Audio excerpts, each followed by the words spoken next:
there is a young man who was recently, I guess, hung in the public square. He was hung in the West Bank. And they seem to want to have this story just completely shelved from history, like it didn't happen. Colin, can I have the story, please? This is, and again, I don't want to mess his name up. I want to make sure that I say this right. Give me 1 second. All right, our friend Hala wants to know: is Mickey Muslim? Are you Muslim? Our Muslim friend wants to know. No, this hat is from Tibet. Oh, there you go, Hala. See, I don't know these things either. Okay. So I spoke. So this is one person. This is an article we're going to read from Jasper Nathaniel, who I believe is based in the West Bank. Spoke with 8 witnesses to the lynching of an American teenager by settlers in the West Bank, reconstructing the killing and situating it within the system that made it possible. Link in the next tweet. An American lynched in the West Bank. A reconstruction of the killing of 19-year-old Nasrallah Abu Saim based on eyewitness testimony, and that is from this weekend, or from last week, that was posted this weekend. On Wednesday, in the small Palestinian shepherding village of Makamas, did I say that right? A masked Jewish settler, armed with an M16, shot and killed a 19-year-old Philadelphia native named Nasrallah Abu Saim. It's highly likely that the gun was supplied by the U.S. At least 4 other local Palestinians were wounded by settler gunfire during the invasion of the village, including another young man whose foot may be amputated. Some were shot while carrying the wounded to safety. Many others were severely beaten with metal rods. Israeli soldiers who accompanied the settlers into the village, responded to the shooting rampage by firing stun grenades and tear gas into the residential area. Yeah, because why quiet the situation? Let's make it worse. Burning an elderly man. When it was over, settlers walked off with more than 300 of the village's sheep and goats under the military's watch. It was the first full day of Ramadan. We'll get into that aspect of it as well in a second. All right, let me just ask a question. So, Mickey, are you familiar with this story? I'm just vaguely familiar with it. It was on Democracy Now! So I've been keeping up with some of it, but I haven't seen much more than that on this story. Although it's unfortunately a story that you could tell a version of nearly every day coming out. I mean, with human life being recklessly lost. It reminds me too of the Palestinian American. There's that phrase again. Journalist Shireen Akhla, who was killed before the October 7, 2023 incident, when the media suddenly discovered that there was something happening in the Middle East and in Gaza, even though it goes back 75 plus years. So that's a big part of the problem with the way corporate media cover and frame things here, is that they usually won't bother to talk about these stories. And when they do, they frame them in such a way that it does horrendous injustice to the victims of this kind of settler colonial violence. As somebody who went to J school, I do often point out how important media literacy is. So I will often, in the middle of something, stop it and say, you see how they said that like that instead of like this? Or do you see how they, and just, it's very hard because it happened over time that it's gone from to where it is now. So it's like, you don't notice the water's boiling when you're in it kind of feeling. And so I think just people really need to have more media literacy. We are big proponents of critical media literacy. We've actually written several specific books and textbooks, including for young people. The Media and Me is one of those. It's a K-12 book teaching critical media literacy to young people. Also, Let's Agree to Disagree, a college-type textbook that really encourages people about the power of constructive communication, logical, rational thinking, adherence to facts. Also, it really helps people steer clear of committing fallacies, logical fallacies, particularly informal logical fallacies, and also being aware of cognitive biases. And this stuff isn't rocket science. We just tend not to teach it in our schools anymore. Not that there was some golden era per se, but if you go back to people like John Dewey, I mean, they were advocating for this kind of pedagogy going back, nearly 100 years. So it's not like we don't know how to teach people to think critically. It's just easier for those people in power in the oligarchic class to keep people more in the dark, fighting over scraps and focusing on team red, team blue divisiveness rather than actually report in the public interest. And that's one of the major problems that we've seen in the corporate media for decades. Project Censored turns 50 years old this year. So the project itself is hardly new in recognizing these trends in the kind of censorship, and particularly corporate censorship by proxy, not just old-fashioned government censorship. That is still alive and well. Yeah, but it's the same difference. If they're in with the oligarchs or anything, it doesn't matter. It's just censorship. Yeah. Censorship is unfortunately with us in many guises. The strangest Orwellian form is when it comes and happens when we're actually suppressing truth in the name of supposedly fighting fake news. The first, second Trump administrations have kind of made cottage industry out of weaponizing that phrase. And they've used it cleverly against the establishment media, which unfortunately took the bait and got in the middle of the three-ring circus to further debase themselves rather than staying outside and trying to cover things that are happening. And, the result of that has been a cratering of public trust in the fourth estate. And we've criticized corporate media for 50 years, but not all critics of the press are equal. Some criticize the press for ethical reasons, looking to the Society of Professional Journalists Code of Ethics, and look to lionize the independent kind of reporting that speaks truth as power. Right. And what we see in the corporate media is a lot of toady behavior, a lot of pandering. Certainly with the rise of the second Trump administration, the millionaires row, billionaires row, really, where the big tech sector and media moguls all lined up. 7 of the richest people in the world are all media owners, from big tech to legacy media. So, like you had mentioned earlier, what I caught wind of a little bit.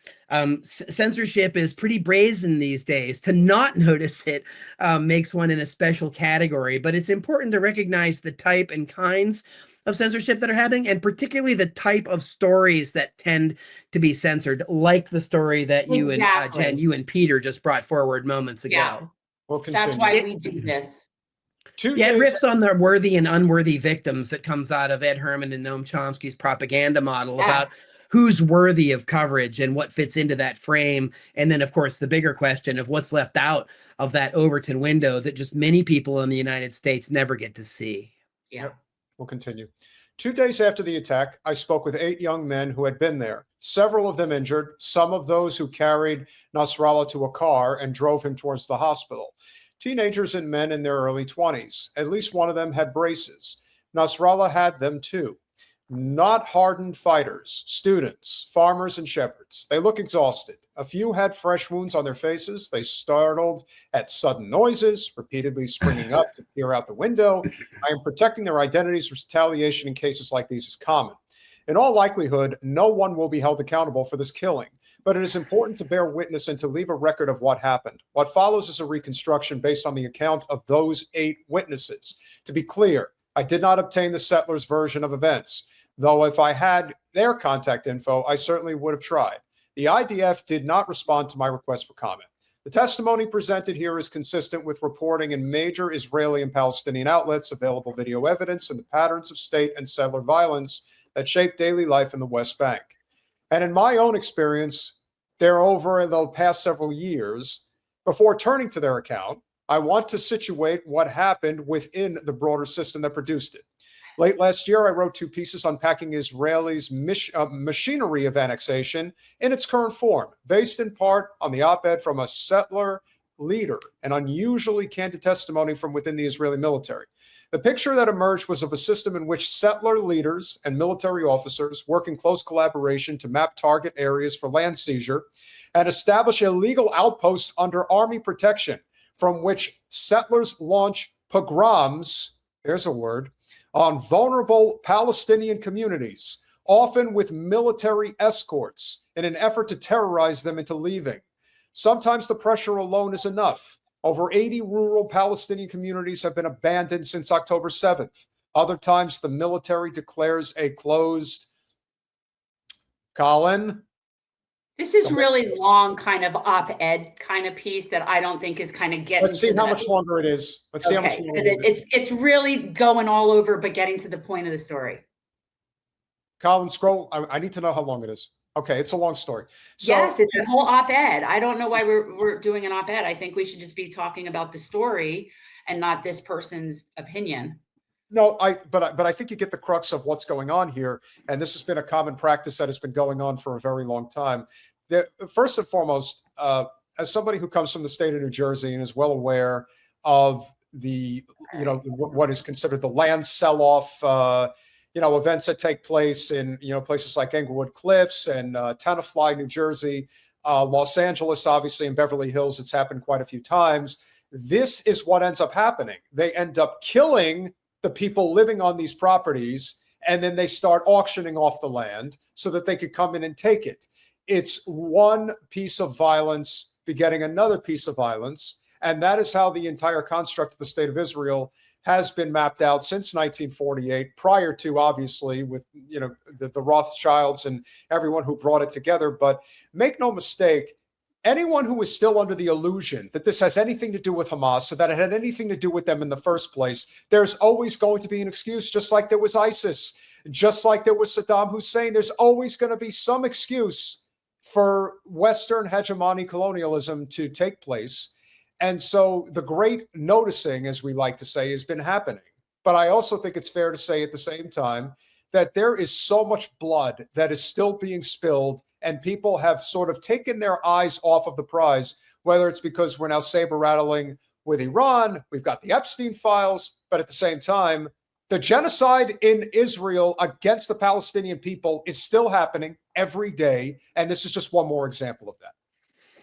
Well, Peter and Jen, another interesting component to that is, again, this didn't start in October of 2023. This goes back decades and decades, including the unilateral support that U.S. taxpayers end up giving to the state of Israel, the weaponry that goes to the state of Israel, the known biases within U.S. newsrooms and the BBC and other outlets where they curate language and suppress certain types of narratives. They've been caught so many times. The beheaded baby story was debunked so many times at the New York Times, for example. It's really craven in a lot of ways that they stoop to these cheap levels of propaganda that are actually debunked often really quickly afterwards. Although the Western press rarely catches up to fact check it or to file corrections, they just move on to the next part of their narrative. And in particular, with that, with just the story of how many people have been, ruthlessly, murdered, as a result of what's happening. The IDF, interestingly, and you all know this, in the last month, they admitted that, the one-time Gaza Health Ministry that was just a wild propaganda arm of boogeymen that just manufactured crises and numbers. Now they're saying that their conservative estimates of 71 to 75,000 dead. The IDF says, yeah, it sounds about right. If you listen to other people in the region and you get, even Ralph Nader has said there's several 100,000 people dead. We played this game with the Iraqis 20 years ago when Tommy Franks after 9/11 said, we're not doing body counts anymore because that's where we got burned in Vietnam, and Dar Jamal and others in 2007 and 8, they put the number of Iraqis dead at that time at over 1 million people with 5 million refugees. Meanwhile, the much vaunted Associated Press was reporting that, quote, only 87,000 people had died. And so, I know the numbers in Gaza are ruthless and brutally over whatever they're saying, but that's why they won't let people in to count it. That's why they're using strange new experimental weapons that seemingly disintegrate whole air parts of areas and physical buildings, and obviously remains. Some of the absolutely horrific things we were hearing. Mickey, may I ask you a quick question? Please. The one publication that's out there that has acknowledged the true mass death of what has gone on in Gaza is the Lancet. And my understanding is that the Lancet is one of the most reputable outlets in the world. So my medical journals is, why is everybody else ignoring it? Well, we could spend the rest of the time answering that question. How many things do you want to line up? AIPAC, how many people that are controlled in the Congress? And how far do we want to go down the rabbit hole, right? Yeah. But again, I think to your point, I think too, and you've got more than half a dozen international agencies. You've got Israeli Holocaust historians weighing in on this, saying, I know it when I see it. Like they're actually saying it themselves inside of Israel, which is not terribly popular to do, of course. I mean, again, this is what we do in the United States too. We did this to the indigenous populations. We wiped out 98% of them from the colonial period through the Battle of Wounded Knee. And Adolf Hitler was paying attention, wrote about it in Mein Kampf, bummed some eugenics bogus science from Stanford, and his propaganda minister borrowed all of his material from Sigmund Freud's nephew, Eddie Bernays. And they were kind of off to the races. They took some of the worst parts of U.S. history and that settler colonial component and manifest destiny and accepted the genocidal exceptionism that fueled that treatment of indigenous people, and they took it on the road. I mean, if you take a look at what the United States has done over the 20th century, they've just externalized the kind of behavior that was commonplace here, with treaties violated, wanton killings, selling of indigenous lands. I mean, that's a pattern, right? And I mean, again, I'm an historian by day. And the amount of history that doesn't get taught or that people are unaware of is just absolutely riveting. We literally fill books with it. If only people would read them. There are now states in the US that are banning people from teaching any of these things. And it's not just Florida or Texas, it's Oklahoma, even in California, where I lived for 25 years. Gavin Newsom passed a bill that has basically an ADL approved, kind of curriculum to teach about what's happening in Israel, Palestine. I mean, it's across the spectrum. And also the Democrats suppressed their own autopsy of how they blew the last election. And a major component of it, again, as you know, was the fact that Harris refused to talk about what was happening in Gaza, alienated people in swing states that said on the record that was the reason they weren't going to vote for her. I'm not pretending Trump is better. I'm not opening up that can of worms. But what I'm saying is that until we have a political party in this country that's not beholden to lobbies, K Street, the military industrial complex, Silicon Valley, and the rest of the oligarchic interests, we're not going to have anything that even resembles a republic.